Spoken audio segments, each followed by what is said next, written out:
C'est le spéléo secours, madame, on arrive. Ici.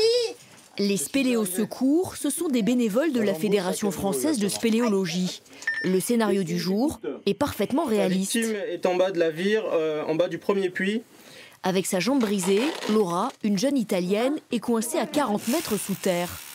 Et pendant que certains la rassurent, d'autres équipent la grotte avant la remontée. Et 2 mousquetons. La victime est ensuite installée sur une civière. Et c'est en tyrolienne qu'elle rejoindra la surface. Allez, en haut, traction!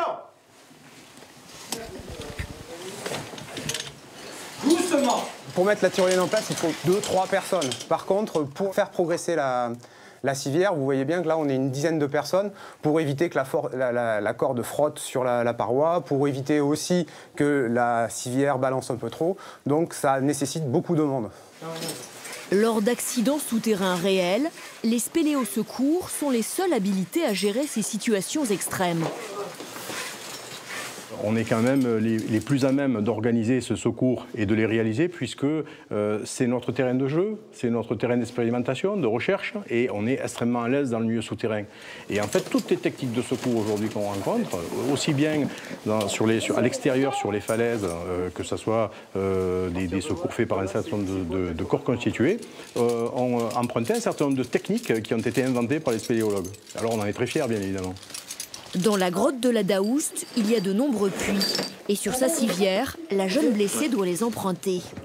Halte, commerciaux! Et là, on est en train de préparer le changement de direction. Donc elle sort comme ça et elle va partir là-bas. Mais la tête va partir là-bas. Donc on va lui faire demi-tour pour qu'elle puisse repartir tête en haut dans la petite lucarne que vous voyez là. Un mouvement particulièrement délicat. Ça fait bizarre. J'ai l'impression d'être un sac de patates, plus ou moins. Allez, traction! Avec des gestes précis Levez! et parfaitement coordonnés, les bénévoles de spéléosecours terminent leur mission du jour. Allez, il faut mettre les pieds. D'abord, on va le faire passer les pieds devant. Il aura fallu un peu plus de 3 heures à l'équipe pour secourir cette victime. Ça s'est bien passé, on n'a pas eu de victime qui a crié de douleur. Le temps, on est forcément contraint par un temps, et le temps était totalement raisonnable par rapport à l'évacuation qui était prévue. Chaque année, en France, il y a environ une quinzaine d'accidents de spéléologie. Les interventions de secours les plus longues peuvent durer plus de 40 heures.